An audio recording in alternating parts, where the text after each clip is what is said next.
welcome back to our show. I'm Anqoinette Crosby. According to our next guest, there's an unfair disciplinary trend against Black students that has crept its way into virtual learning environments. Joining me to talk about it is Adaku Onyeka-Crawford of the National Women's Law Center and Kayla Patrick from the Education Trust. Now, they are two of the authors of a new guide called How to Create Better, Safer Learning Environments for Girls of Color. Officer Christensen, she is not a threat to yourself or others at this moment. You need to allow her to stand, sir. I can't sit up. America, where girls of color, especially Black girls, are not allowed to be children. Too loud, too assertive, too provocative, too defiant, too grown, too distracting. These are the harmful messages girls of color often hear. But some of us are advocating for change. Yes, systemic racism is everywhere, even in the classroom. Too many schools across the country use suspensions, expulsions, arrests, even corporal punishment for normal childlike behavior. Adaku and Kayla, thank you so much for joining us. It's a powerful video. Kayla, I want to start with you. Why is this guide so important to release now, and why does it focus on our young Black girls?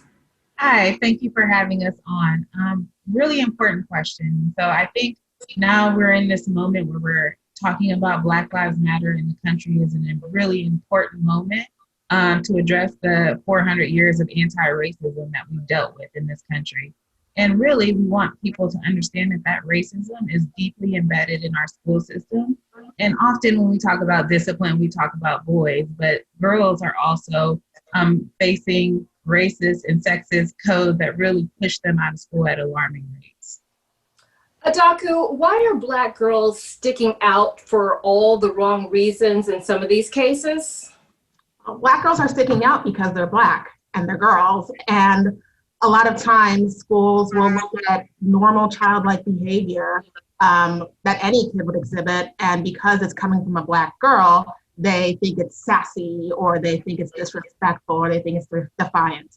I remember the first time that I was given a detention is because I asked an innocent question in math class, but the teacher didn't like my attitude. And really, this is just race and sex-based biases playing out in policies, but then also enforcement of discipline policies.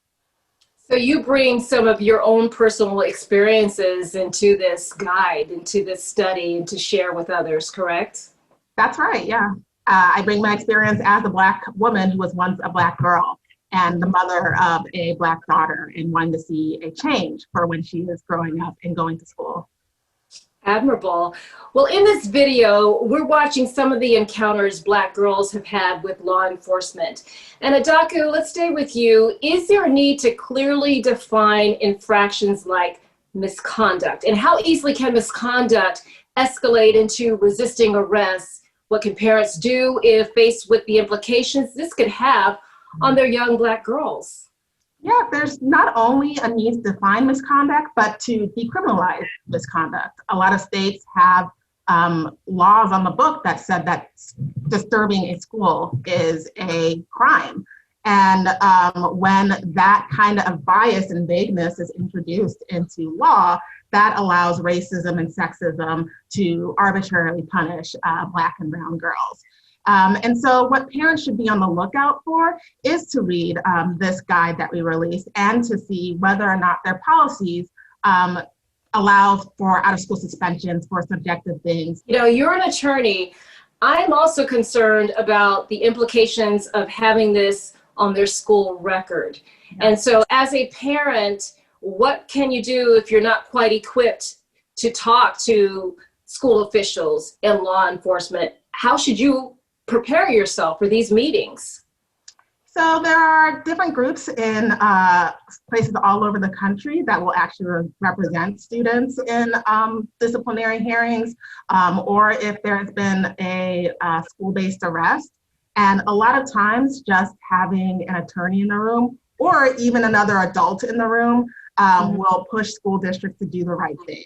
And so I would recommend parents to reach out to find out if they can have another adult come to those disciplinary hearings, write a scary letter, or to reach out to the National Women's Law Center or the Education Trust to learn more about what they can do in their specific situation.